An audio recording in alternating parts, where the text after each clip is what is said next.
Hi everyone, it's Reverend Deanna Cox here. I'm a minister with the United Church of Canada, and I serve the physical communities of Daysland, Killam and Roseland, and the online community of DKR United. And this is our midweek reflection, and I thought I would take advantage of the beautiful weather and do a live from outside.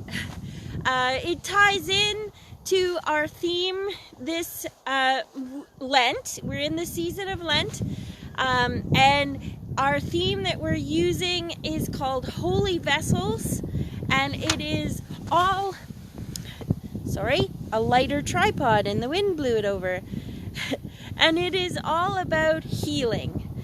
And part of my healing journey is connecting with the outdoors, because that is what fills me. And so I came out here and in the sunshine, soaking up some awesome vitamin D after a long, dreary kind of winter. At least it feels like that when we get to this kind of stage of it where we are. And so I wanted to talk to you a bit about healing today, which is the theme of our Holy Vessels Lenten journey. And one of the things, I actually have a book here, just let me grab it. This is a magazine, it's called Breathe. I just got it in the drugstore, and it was recommended to me as part of my healing journey. And I was flipping through it last night, and I came across this article called Pausing on Purpose. And so I wanted to read a bit of it to you, as I felt that it relates to our scripture and reflection that we're going to share on Sunday. And so the midweek reflection is kind of like a preamble to our Sunday service, and so I thought, without giving all my sermon ideas away, I thought I would share this with you. So it's called Pausing on Purpose: How to Make the Most of the Day's Interruptions. The author says, some days seem closed, others stretch wide, waiting to be shaped. Either way, basic needs have to be met, while obligations and responsibilities are carried out. If you can see them, precious windows of unscripted choices, big and small, will appear and allow for in-the-moment decisions. In similar way, interruptions will distract from our set tasks, our to-do list that never seems to quite get done. They may require only a momentary pause or a full-scale change of plan that lasts years before regular routine is resumed. Given that no one has complete control over how life unfolds, isn't that true? The likelihood is everyone will have to cope with unwanted interruptions. And it goes on to say the root word of interrupt is rupt, meaning to burst. In essence, it means a bursting of continuity. And then it asks, the article asks, is this always a bad thing? And as I was thinking about that, I thought, that's true. We often think of predominantly negative things as things that have interrupted our life, like something that has caused pain or suffering or hurt. The thing that requires the healing from is the interruption, whether that's loss of a child, divorce, loss of a job, even just all this COVID restrictions, loss of connection. There's so many things that we can interrupt our lives. Injury, everything. But then I started to think, I wonder if healing is as much an interruption as the pain. Because healing kind of jolts us out of that, or maybe eases us out, depending on how you experience it, out of that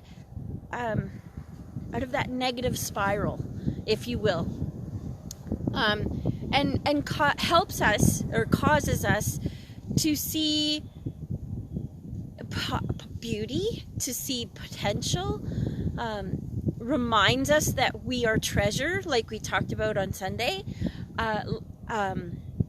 It helps us to see that though we might be broken, that if you remember, we took that crumpled up page and turned it over, and we have a new beginning.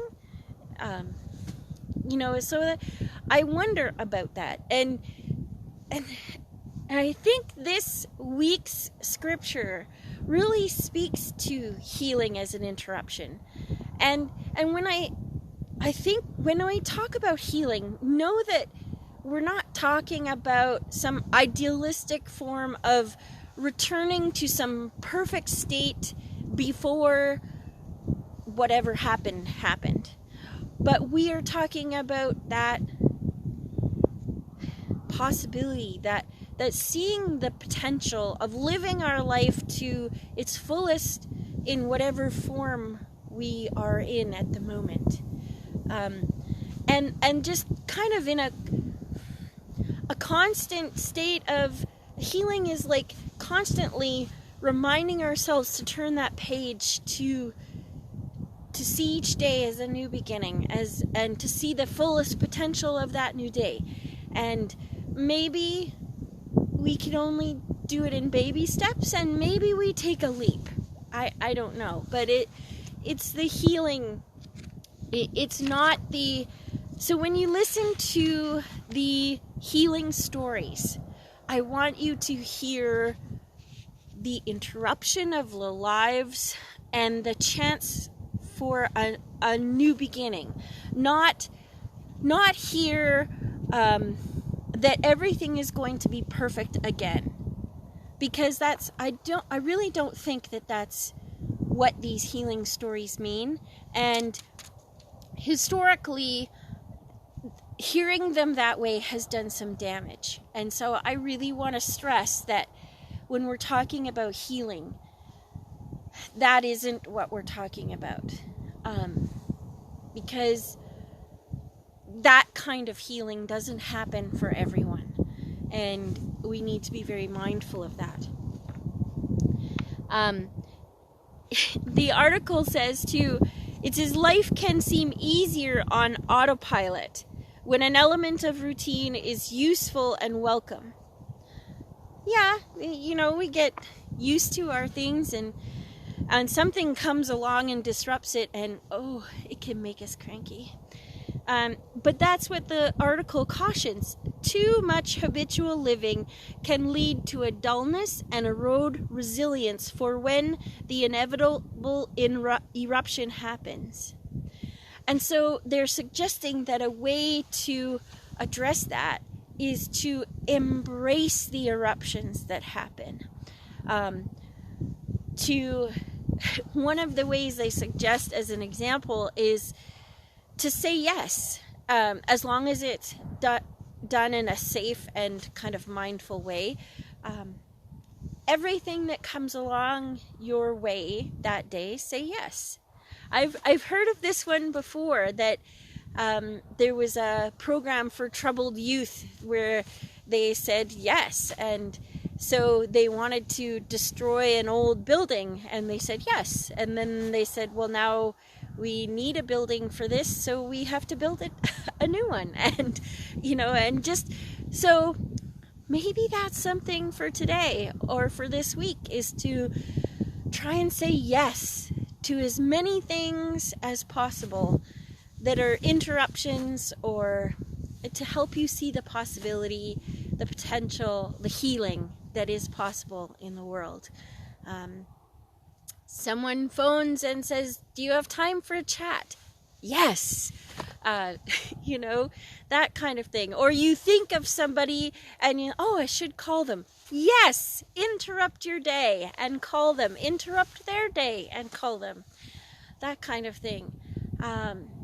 So those are some of the things that I wanted to talk to you about. I had mentioned about, I don't know if you'd heard, I forget even where I mentioned it, about possibly talking a bit more about sacred wanderings.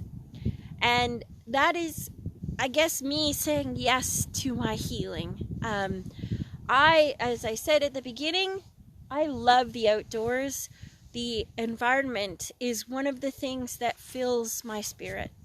And so, in a way of saying yes to that, but also sharing it with others, because I don't know if you've noticed, but I also happen to be a people person. Surprise! So, as a way of saying yes to two of those things that fill my cup and maybe offer it out into the world so it might fill someone else's, was an idea of maybe meeting somewhere and just perhaps we issue a challenge at the beginning and we wander around and notice the sacred, and then we would close with prayer. And because of COVID, of course, it would all be done appropriately and socially distanced. But yeah, so if that sounds like something you might be interested in, especially now that really hope spring is coming and the weather is better and we can get outside a little more, and we would do some that are accessible as well, so it's not all tramping out in the bush and stuff. Yeah, you can email me, text me, send a message on Facebook, and email the office, and let us know if you are interested in some sacred wanderings. Now, I say wandering because it's not necessarily a trek where we have to be in top physical shape, because I'm not. So, if you want to trek, there's space for that. So, that's my thoughts for today. I hope you all say yes to some sunshine. Say yes to inviting healing into your lives. And I hope you say yes to safekeeping in God's love. So friends, thank you so much for joining with me today. Take care, and God bless you and keep you, and may the sunshine of God's love shine upon you this day and always. Bye!